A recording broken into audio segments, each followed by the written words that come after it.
एक और चीज़ बड़ी अहम है जिसके आज दोनों से मैं बात करना चाहूँगा। पाकिस्तान इंडिया बैकडोर राब्ते हो रहे हैं। या हुसैनी, आपके पास भी कुछ खबरें होंगी। यकीनी तौर पर मैच होता हुआ नजर आ रहा है। पाकिस्तान अपनी बात मनवा ले अगर मैच में भी होता है। मुदस्सिर, देखिए टाइम विल टेल यू क्या होगा क्या नहीं होगा। बहुत ही क्लियर स्टांस है हुकूमत पाकिस्तान का। वजीर आजम मियां मोहम्मद शहबाज शरीफ कैटेगोरिकली कह चुके हैं और बार बार ये सवाल आपके कप्तान से होता रहा है और वो बार बार यही बात कर रहे हैं कि जी हम अपने हुकूमत और अपने क्रिकेट बोर्ड के फैसले की जो बात है उसको रिस्पेक्ट देंगे, उसको फॉलो करेंगे। और उन्होंने ये भी कहा कि पिछले 2-3 आईसीसी इवेंट से हम क्रिकेट खेलने के लिए आते हैं बतौर खिलाड़ी, और जो दूसरी चीजें हैं वो हमारे माइंड को डिस्ट्रैक्ट करती हैं। तो हो लेने दीजिए, चीजों को वाजे हो लेने दीजिए, क्योंकि पड़ोसी मुल्क में तो बड़ी थरथल्ली है। और आज उनको एक और जवाब मिल गया, क्योंकि वो ये कह रहे थे कि जी पाकिस्तान ने 15 तारीख का मैच खेलने से मना किया है। तो पाकिस्तान टीम जो है वो 7 तारीख को कोलंबो के सेनहालीज स्पोर्ट्स क्लब क्रिकेट ग्राउंड में जो है वो नीदरलैंड के खिलाफ मैच खेलने के लिए उतरेगी नहीं। वो तो कह रहे थे कि जी पाकिस्तान टीम को जो है वो कहा जाएगा होटल खाली कर दें और वापस पाकिस्तान चले जाएं, आपकी कोई जरूरत नहीं है। और आज उनको एक और मुंह की खानी पड़ी। उसके बाद फिर वो ये बहुत खुश हो रहे थे कि जी पाकिस्तान टीम जो है वो नीदरलैंड से हार जाएगी। लेकिन खेल है, हार जीत हो जाती है। और आज जो मुंबई के वानखेड़े स्टेडियम में उनके साथ अमेरिका ने किया है, वो तो उनके कप्तान सूर्य कुमार यादव बीच में आ गए। जिस तरह हम बात कर रहे हैं कि फहीम अशरफ का कैच अगर ड्रॉप ना होता तो ये हो जाता वो हो जाता, तो आज अगर सूर्य कुमार यादव नहीं खड़े होते तो शायद भारत की टीम जो है वो 100 से भी कम स्कोर पर आउट हो जाती। लेकिन एक चीज को अंडरस्टैंड करने की जरूरत है और वो ये है कि जो फुल मेंबर कंट्री की टीमें हैं जब वो एक दूसरे के मुकाबले पर खेलती हैं, एक दूसरे की खामियों का खूबियों का पता होता है।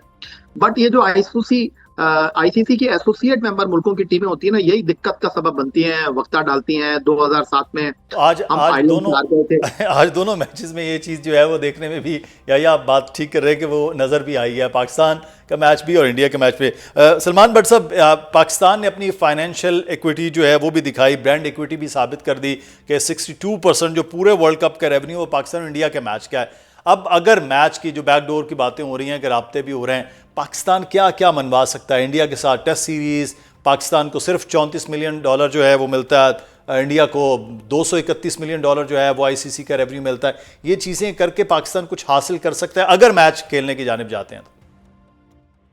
देखिए, डिपेंड करता है कि जो भी आप राब्तों का जिक्र कर रहे हैं कि उसमें पाकिस्तान क्या चीजें रखता है आगे, कि इसकी बिना पर पाकिस्तान अपना डिसीजन जो है वो तब्दील करेगा, या आगे जाके इंडिया से इसके बाद भी जब खेलना होगा तो किस बेसिस के ऊपर खेलना होगा, तो डिपेंड करता है। और जो आपने जिक्र किया ये सभी चीजें उसमें हो सकती हैं। लेकिन आई थिंक इंडिया की जो है ना एरोगेंस की इंतहा हो गई है और वो इकोनॉमिक मसल के ऊपर उस हद तक आगे बढ़ गए हैं जहां पर दुनिया में शायद कोई बचा नहीं है कहने वाला कि इंडिया ठीक कर। हर बंदा यही कह रहा है कि इन्होंने खेल में पॉलिटिक्स को लाने वाले ये हैं और हर कदम कदम पर ये अपनी मनमानी करते हैं और इसकी वजह से क्रिकेट और स्पोर्ट जो है ये खराब हो रही है। और चाहे वो पाकिस्तान का चैंपियंस ट्रॉफी के लोगों से नाम निकालना हो, चाहे पाकिस्तान का टूर ना करना हो, चाहे आपने हाइब्रिड मॉडल इंड्यूस कराना हो, चाहे आपने हैंडशेक ना करना हो, चाहे आपने ट्रॉफी ना लेनी हो, और चाहे आपने मैच जीत के अपनी आर्म फोर्सेस को डेडिकेट करना हो, ये सारी चीजें किसी और मुल्क ने नहीं की, इंडिया ने की। एग्जैक्टली। तो अगर हाइब्रिड मॉडल इन्हें मिल गया, पाकिस्तान को मिल गया, तो बांग्लादेश को क्यों नहीं मिल सकता? और अगर इनकी गवर्नमेंट के ऊपर आईसीसी कुछ नहीं कहती तो पाकिस्तान की गवर्नमेंट ने भी एक फैसला किया है, वो जो भी सोच समझ के किया है, पाकिस्तान ने तो अपने एग्जीक्यूटिव ऑर्डर को फॉलो करना है। तो किसी भी मुल्क की गवर्नमेंट उनके लिए उसी हैसियत को रखती है जो इंडिया की गवर्नमेंट उनके लिए रखती है। तो I think this should be very clear in the future. और पाकिस्तान के पास मौका अच्छा है और पाकिस्तान का ना खेलना जो है वो नुकसान पूरी दुनिया क्रिकेट के लिए है, क्योंकि सब इस मैच से फायदा उठाते हैं। ये एक और इंडिया ये जो पैसे लाने की बात करता है, अगर इंडिया पैसे लाता सिर्फ अपने खेलने से तो फिर ये किसी को भी पैसा ना देते, फिर ये आपस में खेल लेते। तो अगर इनको अभी भी इनको कोई खुमार है तो मेरा ख्याल है एक साल आपस में खेल के देख लें, पता लग जाएगा कितना पैसा आता है और कितने लोग इनके राइट्स खरीदते हैं, सब पता लग जाएगा। या हुसैनी, अगर आज हम पिच की बात करें, श्रीलंका में वो भी ग्रासी पिच और पाकिस्तान नए बॉल के साथ जो एक होता है रिदम फास्ट बॉलिंग में, वो शाहीन का नजर नहीं आया। पिच ग्रासी आपको क्यों लग रहा है? हाई स्कोरिंग मैच हमने मैक्सिमम देखे आईसीसी इवेंट्स में, यहाँ सूरत हाल डिफरेंट थी। बहुत शुक्रिया मुदस्सिर। और मैं सुबह से ही ये तबसरे सुन रहा हूँ कि आईसीसी ने जो है वो बीसीसीआई के साथ मिलकर मुश्किल पिच का इंतखाब किया। श्रीलंका में जो है वो पिचेस के ऊपर ग्रास नहीं होती, इस पिच के ऊपर ग्रास रख दिया गया। तो मेरे साथ सुबह पाकिस्तान के former chief selector test off spinner Tauseef Ahmed, जिन्होंने 1987 में Chinnaswamy cricket stadium Bengaluru में भारत को हराने में इकबाल कासिम के साथ बड़ा लीडिंग रोल प्ले किया था, उन्होंने मुझसे कहा कि यार मैं बड़ा हैरान हूं कि इस तरह की बात हो रही है। जो श्रीलंका की कंडीशंस हैं, वहां बारिश रही है, उनका कहना ये था कि इसके ऊपर ये ग्रास तो एक नॉर्मल सी ग्रास है, ये कोई मुश्किल का सबब नहीं बनेगी, ना ये फास्ट बॉलर को हेल्प करेगी। ये मैं उनकी बात कर रहा हूँ जो क्रिकेट खेले हैं और जो पाकिस्तान क्रिकेट टीम का इंतखाब करते रहे। उन्होंने कहा कि जिस अंदाज में नेदरलैंड ने स्टार्ट किया, जिस तरह पाकिस्तान के बैट्समैनों के बल्ले पर बॉल आ रहा था, और अगर आप आज का मैच देखें तो एक टाइम पर पाकिस्तान के 10 ओवर में 90 रन थे, 2 आउट थे और केक वॉक लग रही थी कि 60 गेंदों पर आपको 58 रन की जरूरत थी।